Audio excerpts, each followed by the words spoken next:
Você já percebeu que sempre tem um eletrodoméstico no seu cartão de crédito e assim que acaba de pagá-lo, algo quebra na sua casa? Sim, isso acontece pois você é um escravo do consumo repetitivo, o resultado básico de quando as coisas são feitas para quebrar. Sem consumo repetitivo, sem capitalismo como conhecemos. Diferente do que se propaga, o capitalismo não é o sistema que mais criou riqueza na história humana. É, na verdade, um grande desperdiçador, um sistema que criou a obsolescência programada, uma lógica onde as coisas quebram intencionalmente somente para servir à lógica do crescimento, da acumulação e do lucro. Nesse sentido, a crise de 1929 foi essencial para o estabelecimento da obsolescência programada e do consumo como conhecemos. Ambos também foram personagens importantes para a queda do socialismo real. Afinal, as geladeiras soviéticas duravam demais. No episódio dessa semana, vamos abordar os tipos de obsolescência programada na história e como elas são funcionais ao capitalismo. Você já percebeu que tem que trabalhar um pouco mais para pagar algo que quebrou ou que vai quebrar num futuro próximo? Essa é a lógica capitalista da obsolescência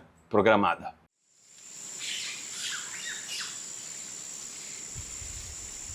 Boa alvorada, período vespertino, noturno ou boa insônia para você que está vendo esse nosso novo episódio desse tema do direito ao conserto, que vai abordar muito a obsolescência programada. Quando algo se torna obsoleto, se torna inútil ou ultrapassado sob algum ponto de vista, a indústria lucra.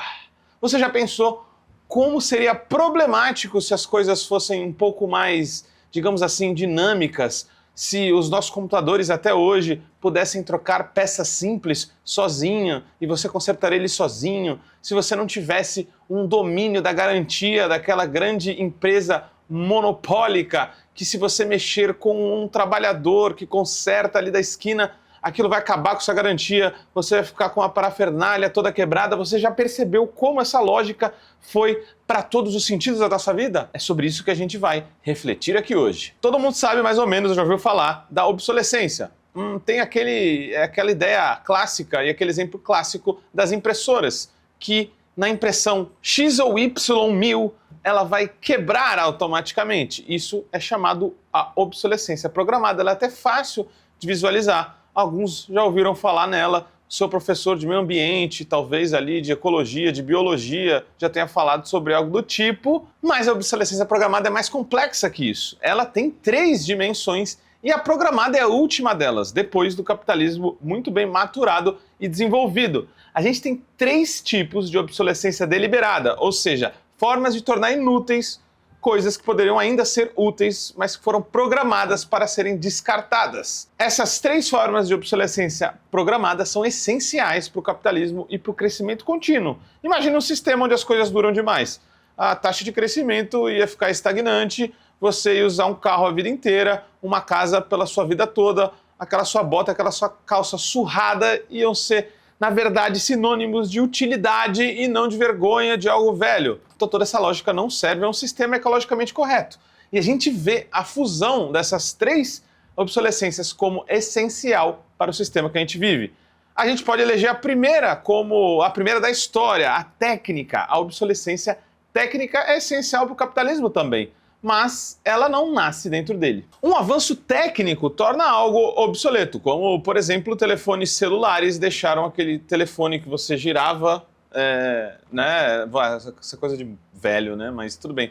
Você que tem menos de 20 anos, a gente tinha uns telefones em casa, você ligava ele e ele tinha um cabo, você não podia sair dali, você tinha que receber o telefonema ali do lado, você tinha que fazer um telefonema ali.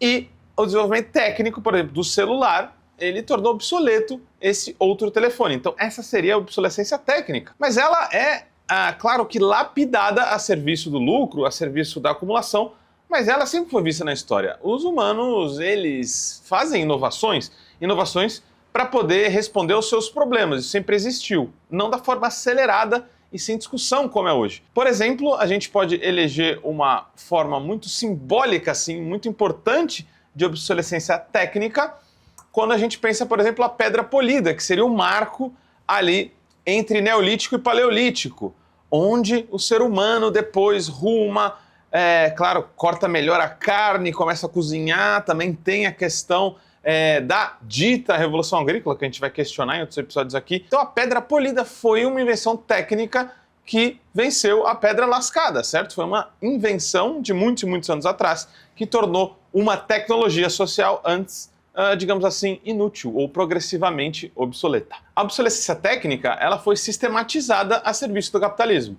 Um exemplo muito interessante que a gente tem é esse que você está vendo aí na tela, da partida de carro como era antes. Era na manivela. Em 1913, a gente teve a introdução da partida elétrica. E isso tornou a manivela algo de museus, já que ninguém curtia muito aquela parada de ter que sair na chuva para girar aquela manivela safada. Podemos pensar, por exemplo, na mudança do 4G para o 5G. Para mim, eu estava bem já com o 4G, mas as empresas precisam de mais, certo? Então toda a infraestrutura global foi mudada para o 5G, muito trabalho gasto, muito trabalho despendido. A cura da AIDS fica para depois, porque a gente tem que mudar um monte de torre e um monte de sistema de rede para poder implantar o 5G no planeta. Agora a gente vai para outra forma de obsolescência muito importante para o capitalismo, a qual ela é combinada com a anterior, a psicológica ou simbólica. Esse segundo estágio ele pode ser visto também de forma muito significante na indústria automobilística. Quando a Chevrolet começa a querer ali competir com o Ford T, os carros eram tecnicamente muito parecidos. O que a Chevrolet fez? Ela contratou uma série de engenheiros, principalmente da DuPont, que também é uma empresa muito grande, especialista em química e cores, em tingimento, né? Ela pegou aquela galera e fez um Chevrolet que era muito atraente esteticamente. Então a gente começa a ver um tipo de obsolescência que, por ser muito maneiro aquele Chevrolet, apesar de ser muito parecido o primeiro modelo com o Ford T, tornou o Ford T obsoleto, porque ele era maneirão, ele era polidão, ele tinha umas cores bacanas, ele era arrojado. Então isso é o tipo muito simbólico, especialmente na indústria da moda, por exemplo, de que um ano para outro tudo que você tem no seu armário se torna obsoleto, porque não é cool mais. Na indústria automobilística, isso é muito claro. A gente tem carros que são lançados anualmente. Você já pensou no Gol? Todo mundo no Brasil tinha alguém conhecido que tinha um Gol, mas o Gol foi aposentado. Se você aposenta o Gol, milhões de pessoas pelo Brasil vão falar: agora meu carro vai se desvalorizar. Melhor eu trocar o meu Golzinho bolinha, melhor eu trocar o meu Golzinho geração 3 para outro carro que esteja na moda, valorizado e com peças novas sendo produzidas. Vamos à terceira e a mais elaborada para o capitalismo, a obsolescência programada. Obsolescência programada muito bem sistematizada por Gilles Slade, que escreveu o livro Made to Break, feito para quebrar. Esse termo é um conceito usado para descrever a variedade de técnicas utilizadas para limitar artificialmente a durabilidade de um bem manufaturado, a fim de estimular seu consumo repetitivo. Essa é a fala do Gilles Slade no livro que a gente está se referindo aqui nesse vídeo. Esse é o estágio mais recente, mais avançado, quando os produtores e engenheiros eles perceberam a possibilidade de manipular falhas e desgastes de várias maneiras nos itens fabricados e descobriram que isso acaba estimulando a demanda. Isso se deu por volta dos anos 30, como resposta à Grande Depressão. E aqui a gente tem um fator predominante. A Grande Depressão, ela foi também causada por inúmeros fatores. Não estou falando aqui que é o fator final, não é o mais importante. Mas a superprodução é um deles. A superprodução porque as indústrias estavam desenvolvendo, a revolução industrial finalmente chega a monopólios, sem monopólios não tem obsolescência programada, e aí produziu-se demais, mas ao mesmo tempo não estava desenvolvida a propaganda e a criação de necessidades nas pessoas. Então essa indústria começa a bombar para poder tirar os Estados Unidos da crise. Aqui a gente entende essa conjuntura da Grande Depressão. E a gente traz um artigo para vocês pesquisarem aí depois, que ele é muito interessante, de Charles F. Kettering. Ele foi o inventor da ignição dos carros que a gente falou, da ignição elétrica. Ele escreveu um famoso artigo, Mantenha o consumidor insatisfeito. Esse é basicamente um tratado sobre como a indústria deve servir para criar inovações que tornem produtos inúteis. Ele fala sistematicamente, velho, gente feliz e satisfeita não dá dinheiro para a indústria. E isso seria o segredo para a prosperidade americana, sempre estar trocando as coisas e jogando elas fora. Inclusive foi nessa época que teve um monte de propaganda para fazer as pessoas fumarem ou comer bacon e ovos pela manhã. Aqui ficou também muito famoso nos engenheiros na tentativa de poder replicar esse modelo de consumo repetitivo. O cartel Phoebus, sobre a indústria do monopólio da energia elétrica, especialmente no sentido das lâmpadas, criou um cartel que sistematicamente atuou para diminuir a vida útil das lâmpadas. E a vida útil foi consideravelmente reduzida. Vamos ter um episódio sobre isso. Aí a pergunta é, Guilherme, vozes livres, mas por que só nesse momento essas três formas de obsolescência se consolidam e se complementam só depois da Guerra de 29, principalmente depois da Segunda Guerra Mundial? Ela não pôde se consolidar, a obsolescência nas suas três formas, antes, porque logo após a Revolução Industrial a gente ainda não tinha uma economia monopolista e empresas que dominavam o mundo, não estava amadurecido ainda, então não tinha facilidade de acesso a múltiplos mercados. Aí a taxa de lucro ela é sempre comprometida, né, quando esses oligopólios ou monopólios vão se estabelecendo.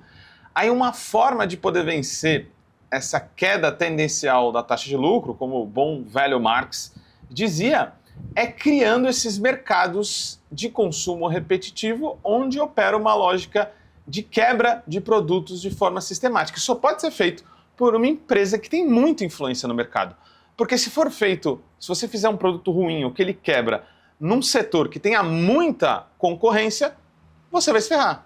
Outras empresas vão te vencer e você vai à falência. É possível que geralmente a gente vai ver a obsolescência sendo combinada dessas três formas com grandes empresas, como a Apple, por exemplo, que mandou você instalar um novo software que vai deixar o seu celular muito lento só para você ficar no veneno com ele e trocar para o mais novo iPhone. Não à toa que o cartel que a gente falou das lâmpadas, ele era controlado pela GE, pela Osram e pela Philips, três gigantes da indústria elétrica. Então esse é um fenômeno essencialmente capitalista e estadunidense. Foi importantíssimo para os Estados Unidos se consolidar na Guerra Fria e poder sair da crise onde tinha se colocado ali há alguns anos atrás, depois de 1929. O consumismo também desvia a consciência de classe dos trabalhadores e opera para essa lógica de acumulação e de crescimento econômico infinito. Aí, nesse sentido, a gente pode pensar na incapacidade do socialismo real de competir na mesma régua do capitalismo. A gente pode parar para pensar que o socialismo real teve uma dificuldade de industrialização muito grande, precisava de indústria de base, precisava de indústria naval,